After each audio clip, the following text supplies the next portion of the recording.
gente, sejam bem-vindos a mais um podcast Código da Identidade. E hoje eu tenho duas convidadas, a doutora Antônia Mendes e a doutora Raquel Xavier. Nós hoje iremos falar sobre alienação parental. Olha, gente, como isso gera distúrbios emocionais na criança, no adolescente. Isso faz com que a criança tome raiva do pai ou da mãe quando é alienada. E nós vamos falar sobre isso hoje. Eu quero esclarecer muitas dúvidas. Temos perguntas aqui incríveis que com certeza irá sanar a sua dúvida. Doutora Antônia Mendes, é com a senhora. Olá, boa tarde. Sou doutora Antônia Mendes, advogada especialista em Direito da Família, Consumidor e Sucessões. Atuo há 7 anos nessas áreas, então, de alienação parental, dá para resolver alguns problemas. Opa, que maravilha! E agora, mais uma vez, novamente aqui, a doutora Raquel Xavier. É com você, Raquel. Oi, Cris, boa tarde. Satisfação pelo convite. Agradeço também pela presença da doutora Antônia, o nome que foi mais ovacionado no nosso podcast, né? No primeiro podcast. Foi. Ainda mais quando comentamos sobre alienação parental. Então, são muitas pessoas que não têm muito conhecimento do que se refere Sim. à alienação parental. E, doutora Antônia, para mim e para a Cristiane, é uma imensa satisfação ter a presença da senhora para esclarecer para as pessoas, né? Ou algumas que já têm conhecimento, ou outras que não têm o conhecimento. Sim. E estamos aqui à disposição para esclarecermos. E a senhora é muito bem-vinda. Obrigada. Quero agradecer muito o convite. Eu fiquei muito contente, feliz com o que a Raquel falou. Nossa, assim, fiquei muito emocionada. E eu agradeço o convite de vocês e espero contribuir. Quando ela me disse da senhora, eu falei, eu quero conhecer a doutora Antônia Mendes, não foi?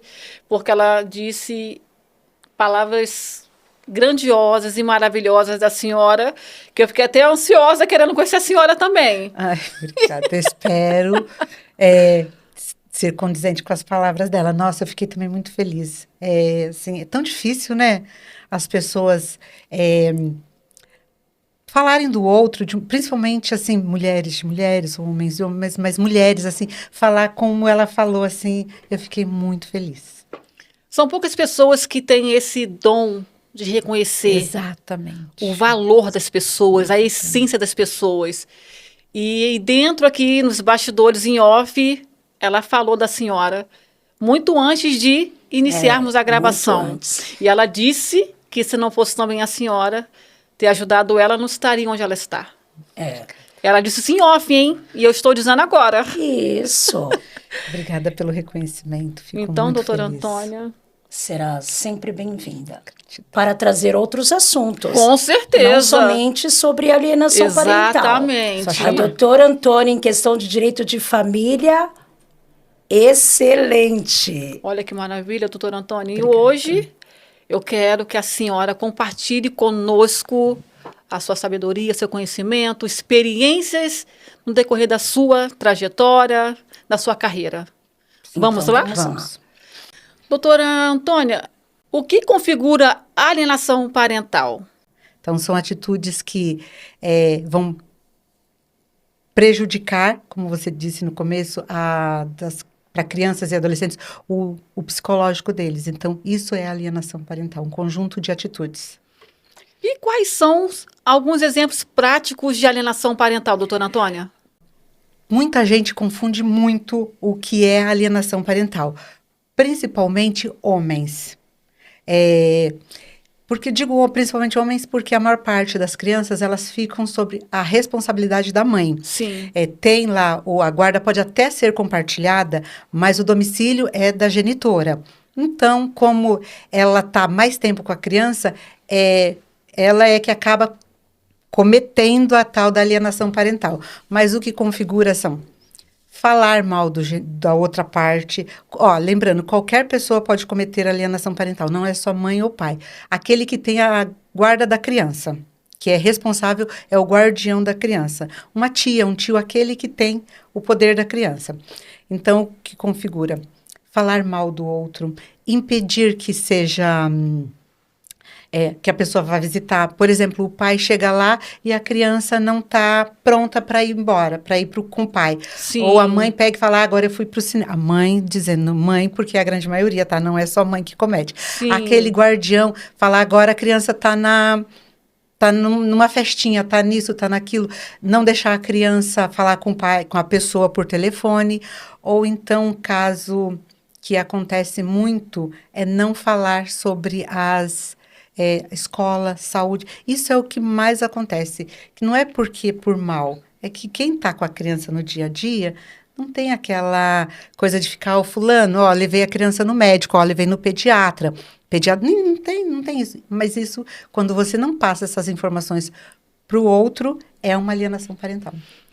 É incrível porque inconscientemente a pessoa, a guardiã ou o guardião, né, a pessoa que tem a guarda do menor, ela inconscientemente ela está envenenando a criança ou adolescente contra uma outra parte. E eu acredito que também quem faz isso precisa de tratamento Sim. psicológico, Sim. porque ela está doente e está adoecendo um menor, né? E é bem triste isso, né, doutora Antônia? O direito de família, no geral, é muito triste. Você lida com emoções, você lida com sentimentos, onde um dia foi amor, o coraçãozinho batendo, aquela coisa, e de repente, com o tempo, virou ódio. Sim. E para quem você vai transferir? Porque direito de família é vingança. Você não quer uma reparação financeira, por mais que você peça alimentos, isso ou aquilo, é vingança. E na hora da alienação parental, o que acontece? Você quer transferir aquela sua raiva pelaquela pessoa que um dia você gostou, porque a maior parte dos casos são relacionamentos, não é aquela pessoa que ficou uma noite. Sim. Essas conseguem lidar com mais facilidade. Mas é aquela pessoa que teve um relacionamento e, de repente, por algum motivo, acabou. E aí eu vou depositar em quem? Toda a minha raiva. Vou jogar para a criança. É ela que vai ter que se vingar por mim. Então, infelizmente, tem casos em que fica para sempre. Você já ouviu a história de Maria? É a mesma coisa. Vai indo. O meu filho, o filho do meu filho, e assim por diante. Alguém precisa quebrar esse ciclo.